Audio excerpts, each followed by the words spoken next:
Hello, everybody. How are you? We're here in Pittsburgh, of course, continuing our series of videos on Pittsburgh communities. And the latest one is going to be Valencia. Now, this will be a fun one because Valencia has a noble past and a noble future, of course. Now, Valencia, and I have to qualify because I don't know the facts and figures. I'm not from here. I'm from Ohio and LA, et cetera, et cetera. So I'm gathering information from locals, and in this case, I was at the place that does implant dentistry. I was at the implant dentistry place because I need to get some teeth fixed. And a guy behind me, he had half a mouth full of cotton. I like, you gotta do a video on Valencia. I said, what? You gotta do a video on Valencia. So I had him write it down. He said, you gotta do a video on Valencia, which is a community around here in the northern part of Pittsburgh area. And he wrote down some of the amazing facts about this place. And guys, Valencia, I mean, first of all, they named the Valencia apples after the town of Valencia because so many of the original Valencia apple strains came from Valencia, Pennsylvania.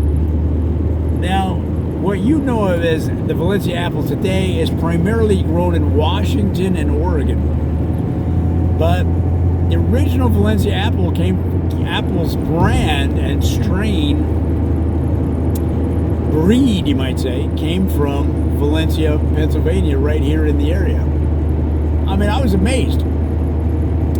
And the town of Valencia actually ended up suing the Valencia apple people for moving it to Valencia, Washington.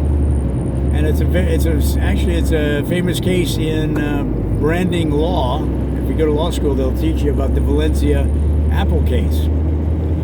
And what Valencia, Pennsylvania said was, look, you are our child.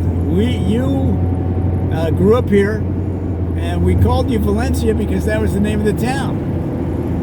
And it's been Valencia since 1782. So therefore, when you move most of your grow operations to Valencia, Washington, because they, quote, have better rain, unquote, then we get a piece of that action. So therefore you owe us $450 million. Well, of course, no one's going to roll over for that kind of money easily. And it was a 10-year case, guys. Unbelievable. But of course, it's a stretch to say that you are the father of a brand of apple. It's not a company brand. It's just that's what they called it. You can't say that white chocolate. You can't say, oh, we own the brand white chocolate. No, that's a kind of chocolate. You can't just go around claiming words. So that's what happened, and there's a lot of pushback on the town. But the town is booming nonetheless, as is this whole area, guys. So you got to come up here and check it out. And that's it for now. We'll have more about Valencia later. This has been a Joe Ditzel parody.